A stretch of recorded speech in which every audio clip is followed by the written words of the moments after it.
did a video a little while back about rhythmic movement disorder, and I did not expect to get so many people commenting and saying that their child does it or that they did it when they were kids.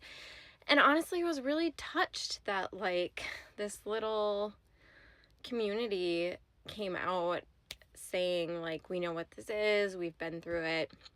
It was pretty cool. So I just want to make another video going a little bit more into rhythmic movement disorder. So my daughter is 4.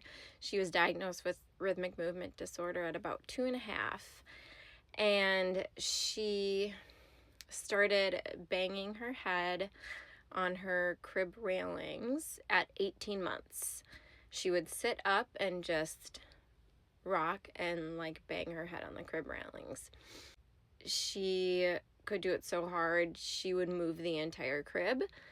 So suddenly, as parents, you find yourselves doing things you never imagined doing, like putting pool noodles all around the crib railings, putting weights on the crib to hold it in place.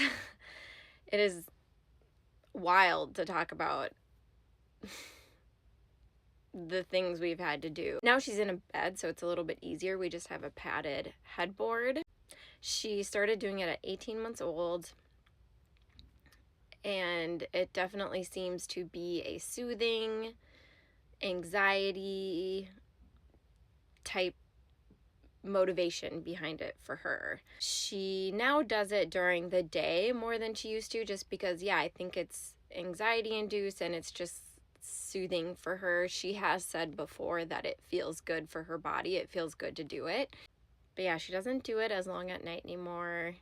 I mentioned in my other video she could be doing it 2 to 4 hours at its peak, at its worst, and now it's typically much shorter.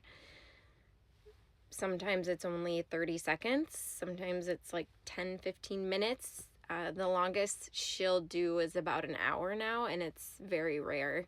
It can manifest in other ways in kids, rocking on all fours or moving their head back and forth, which my daughter also did very young, maybe 3 months old.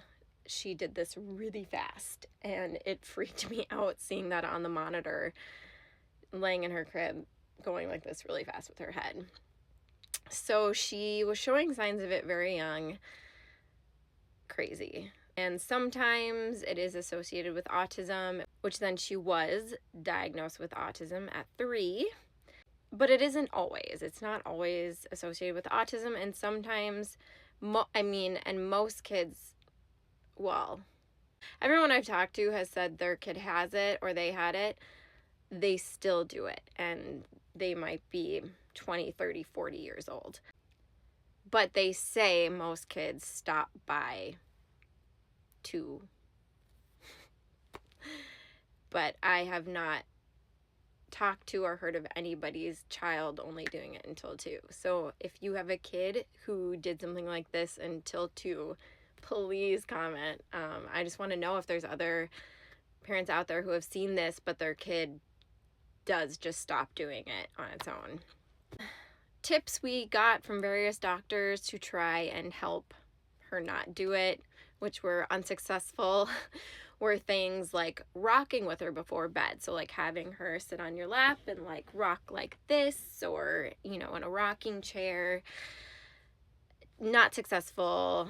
Clapping, a lot of clapping during the day or dancing. None of the tips, none of the things worked, and I do believe it's because it's more anxiety induced for her more than anything else.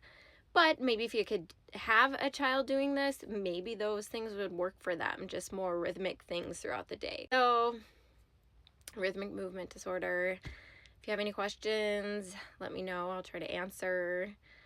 And comment if you've experienced this.